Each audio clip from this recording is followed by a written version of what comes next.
Why did you get involved? Who were your connections? My connections where?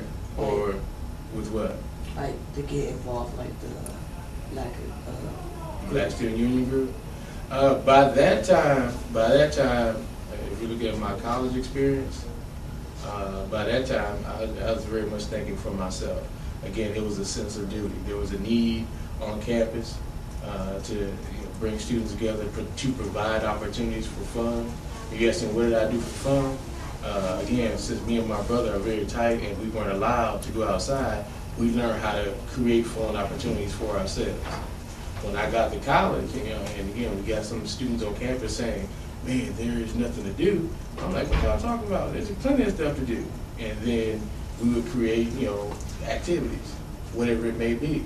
I still have my college friends now. They will call me, and as soon as they never say hello when I answer the phone. They always make some quote from one night that we hung out on Friday night, and I know exactly who it is by what they say. And that same thing when I call them. If they answer the phone, I don't say their name. I just start quoting something from one of our experiences, and we start laughing. But again, we created our own fun. You have to. And one of the things that I learned is if you say you're bored, that means you are boring.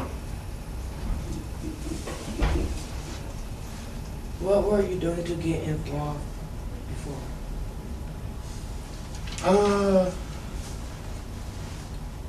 What was I doing to get involved before? I'm not sure. I'm not sure.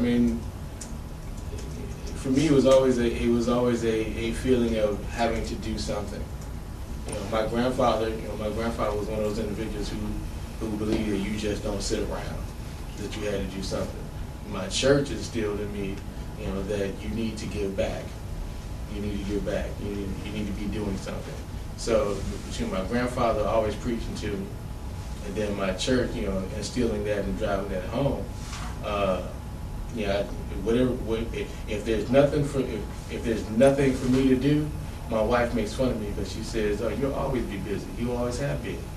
Even when people think you have free time, you find something to do. Whether that's something formal, where I got to go to a meeting, got to supervise a game, go and open up the building, do something like that, or if I just go to the store and start talking to the young brother who's working there, I always find something to do." How did your family feel about you getting involved? My wife? How does my wife feel? Or my wife and kids feel about me getting involved?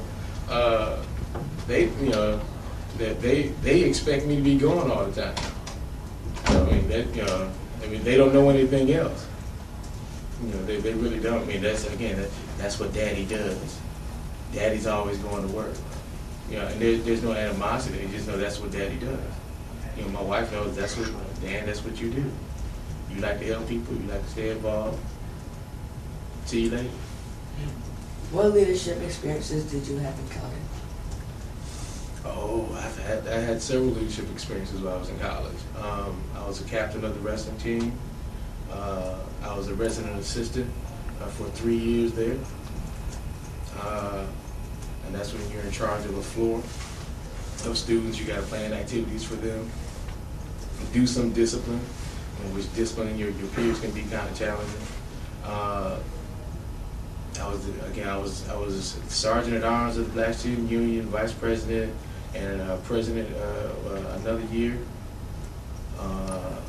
I was involved in the admissions office. Actually, I was the prototype for their student ambassador program that they're actually running right now, where they use students to help recruit students to the school.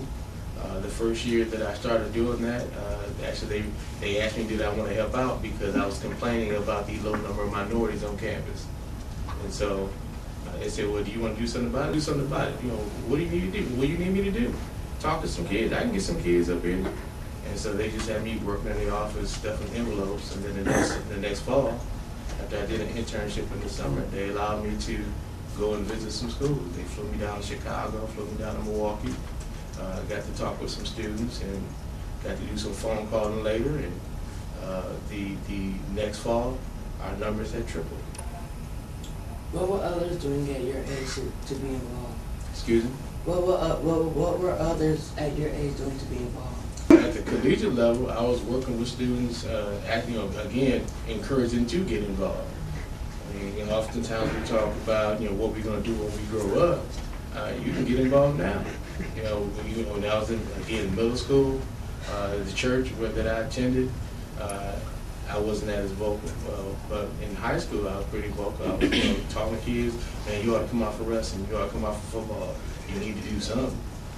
Same thing when I was in college. You got involved with something. I would encourage kids to come out to go out for being a resident assistant, or encourage kids to go out and join some activity. Hey, you know what? We don't have a Black History program. Let's put something together. I know you've been involved in theater. As I'm talking about my friend Mike Thompson. He was involved, and actually he was one of the kids I recruited when I was up there. I'm like, you know what? I said, you were involved in theater in high school, man. We need to put something together. And we ended up putting on a Black History program, which is actually pretty slick because he wrote a play and then the students acted it out. Put it together nicely. Even now, where I work, the first thing is some of the young men in this room, I would ask, what are you involved in? You need to get involved in something. What do you like to do? So I know some people have heard me say that, and they're right. So, that's, because again, if you're talking about being successful in life, you just can't get, okay, I'm going to school and do whatever. And then once you graduate, think someone's going to hire you. What have you learned along the way that's going to contribute to the organization or the company that you're going to work for? You need to work on some skills. Right now is that opportunity to build those skills. Because whether kids realize it or not, everything that you do right now contributes to your success later on. All right, if you're not working on those skills, whether it's you sitting here learning how to interview someone, so that by the time you're 20 years old, you're a pretty darn good interviewer. You'll know what questions to ask when they get off the page, when they come back. Right now, you're practicing for something that you could be doing for a profession later on. What are some of your biggest accomplishments? My biggest accomplishment probably is being a good husband and a good father. And for me, I would say that's my biggest accomplishment, right? Personally, it's my biggest accomplishment. Other than that, if you're looking at some other things that people typically look at as accomplishment, I will graduate. I will walk through my graduation ceremony for my doctoral degree May 17th. And I do my defense of my dissertation here at the end of May. So that's probably the most challenging accomplishment that I've had, because I don't like school. What was your happiest or saddest memory?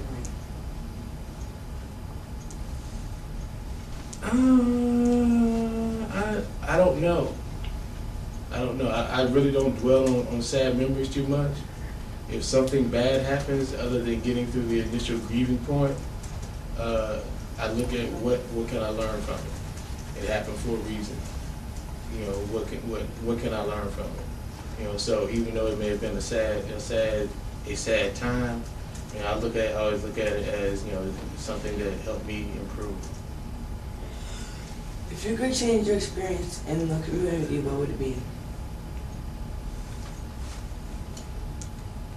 In this community? I'm not sure. Right now, if I end up changing things to how I wanted to be, there's really no fun in that. There's no growth in that, quite honestly. What would you change about your past? Well, I wish I had tried a little bit harder in some of my athletics. I wish I could say some of that. But if I had changed anything, I might not be at this place. And I tend to believe this is where I'm supposed to be. What are your plans for the future? To continue doing what I think I've been called to do, is to help students improve their lives, help them achieve their dreams, be more than what they thought they could be. In 20 years, when people talk about Dan Johnson, what is one thing you want them to remember? that he cared, that he helped, and he was all right. Thank you, Mr. Johnson. Thank you.